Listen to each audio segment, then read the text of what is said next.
ကျွန်တော်အသက်28နှစ်ရှိပါတယ်ဒီဖြစ်ပျက်ကလွန်ခဲ့တဲ့နှစ်ကဖြစ်ခဲ့တာပါခရစ်စမတ်မတိုင်ခင်ရက်အနည်းငယ်အလို့မှာဖြစ်ခဲ့ပြီးအလုပ်ကနေတပတ်လုံးခွင့်ယူထားခဲ့ပါတယ်ကျွန်တော်လုပ်တဲ့ကုမ္ပဏီမှာအလုပ်ရုံးထဲကိုဘယ်ရှင်လာမလဲဆိုတာကိုယ်တိုင်စီစဉ်လို့ရပါတယ် remote work ရက်ဒီစုထားနိုင်လို့ဒီတပတ်လုံးအိမ်ကနေပဲအလုပ်လုပ်နိုင်ခဲ့ပါတယ်အဲ့ဒီအပတ်မှာ morning မုန်တိုင်းကြီးဝင်မယ်ဆိုတာသိထားပြီးတာပါ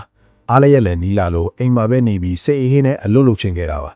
ကုမ္ပဏီရဲ့စီမင်းကအလုပ်ကိုတတ်မှတ်ထားတဲ့ deadline မကင်ခင်ပြီးအောင်လုပ်ရင်ရပါတယ်အခြားအသေးစားစီးကံတွေရှိပေမဲ့အလုပ်ချိန်ကိုကိုယ်တိုင်စီမံလို့ရပါတယ်ကျွန်တော်ကမနက်စောစောမထပဲနေ့လယ်နောက်ကျမှစပြီးညအထိအလုပ်လုပ်ရတာကိုပိုကြိုက်ပါတယ်အဲ့ဒီနေ့ကနေ့လယ်12နာရီလောက်မှအလုပ်စလုပ်ပါတယ်ပထမနာရီအနည်းငယ်ကတိတ်တိတ်ဆိတ်ဆိတ်အေးအေးဆေးဆေးပါပဲကော်ဖီတောက်ရင်အလုပ်လုပ်နေခဲ့ပါတယ်အချိန်ကြာလာတာနဲ့အမျှလေပြင်းလာပြီးကျွန်တော်ဘေးကပတင်းပေါက်ကိုလေတိုက်လာတာပိုပြင်းလာတယ်နှင်းလက်တစ်ထည်ထည်ကြာလာတယ်ညနေ3နာရီ4နာရီလောက်မှပဲမိုးတိမ်ထူပြီးနှင်းနေကြောင်အပြင်ဘက်အယမ်းမှောင်သွားပါပြီညစာသွားဝယ်ဖို့စဉ်းစားပေမဲ့လမ်းတွေစိုးရတဲ့အတွက်အိမ်မှာပဲနေရဆုံးဖြတ်လိုက်ပါတယ်နောက်ထပ်နာရီအနည်းငယ်ဆက်လုပ်နေတော့နေဝင်သွားပြီးမုန်တိုင်းကအပြည့်အဝဝင်လာပါပြီပတင်းပေါက်အဖိုးကိုဖွင့်ထားပြီးအလုတ်စားပွဲကနေနှင်းကြတာကိုကြည့်နေခဲ့ပါတယ်အဲ့ဒီအချိန်မှာပဲအပြင်မှာမီးအလင်းတစ်ခုလက်လွတ်မမြင်သားပဲလှုပ်ရှားသွားတာကိုတွေ့လိုက်ရပါတယ်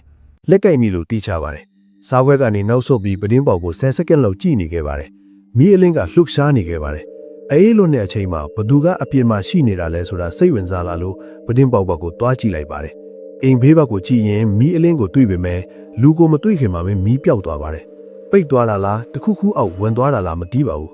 နှင်းကြောင်ဘာမှမမြင်ရပါဘူးနောက်ထပ်မမြင်ရတော့လို့ထိုင်ရကိုပြန်ထိုင်လိုက်ပါတယ်အနီးအနားအိမ်သားတယောက်ကအိမ်မွေးတတိဆန်ပြောက်လို့ရှာနေတာလို့ပဲထင်လိုက်ပါတယ်စိတ်မပူပဲအလုတ်ကိုစိုက်လုံနေခဲ့ပါတယ်နောက်2နာရီလောက်အတွင်းအိမ်ကလေကြောင်တခေးခေးအတန်ထွက်နေခဲ့ပါတယ်ဒါပေမဲ့တချို့အခါမှာပိုပြီးကြီးမားတဲ့အတန်တွေကြားတယ်လို့ထင်လာလို့အလုတ်ကိုရပ်ပြီးနားထောင်နေခဲ့ပါတယ်ဒါပေမဲ့ထပ်မကြတော့ပါဘူးအိမ်ကအတန်ပဲဖြစ်မှာပါလို့ကိုယ်တိုင်ကိုယ်ကျတတ်မှတ်လိုက်ပါတယ်ဒါပေမဲ့နောက်တစ်ခါကြားလိုက်တဲ့အတန်ကအယမ်းကြီးပါတယ်တခုခုပျက်စီးသွားတယ်လို့အတန်ပါလေတိုက်ရိုက်တဲ့အတန်မျိုးမဟုတ်ဘဲအိမ်အတွင်းကလာတာလို့ခံစားရပါတယ်စားပွဲကနေထားပြီးလမ်းကြားဘက်ကိုတွားကြည့်ပါတယ်အောက်ထပ်ဆင်းကြည့်ပေမဲ့အားလုံးတာမှန်ပါတယ်လေပြင်းကြောင့်အတန်ဒီအပြင်ဘက်ကများနေလို့ပူမကြားနိုင်ပါဘူးထပ်ပြီးအတန်မကြားတော့တဲ့အတွက်အိမ်တူးလုံးစစ်ဆေးဖို့မလုပ်တော့ပဲအလုတ်ခန်းကိုပြန်တက်လာခဲ့ပါတယ်လေတော့အပေါ်နောက်လာခါနီးမှာပဲကလစ်ဆိုတဲ့အတန်နဲ့အတူအိမ်တူးလုံးမီးပိတ်သွားပါတယ်အမောင်ထဲမှာကျွန်တော်တစ်ချက်လောက်ရက်လီမိပါတယ်ပတင်းပေါက်ကလည်းအလင်းမဝင်တော့ဘူးကိုယ့်လက်ကိုယ်တော့မမြင်ရပါဘူးမုံတိုင်းကြောင့်မီးပြတ်သွားတာလို့ထင်လိုက်ပါတယ်ဘရိကာကိုတွားကြည့်ဖို့အောက်ထပ်ဆင်းရပါမယ်နယံကိုလက်နဲ့ထိထားပြီးဖြည်းဖြည်းချင်းလမ်းလျှောက်နေတော့အတန်တစ်ခုကြားလိုက်ရပါတယ်တယောက်ယောက်လှုပ်ရှားနေတာပါ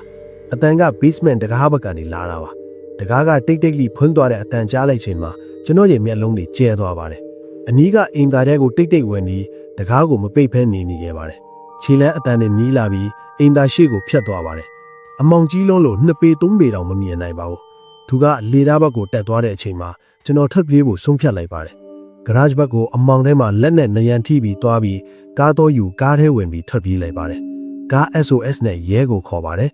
ရဲရောက်တဲ့အချိန်သူကထွက်ပြေးသွားပါပြီ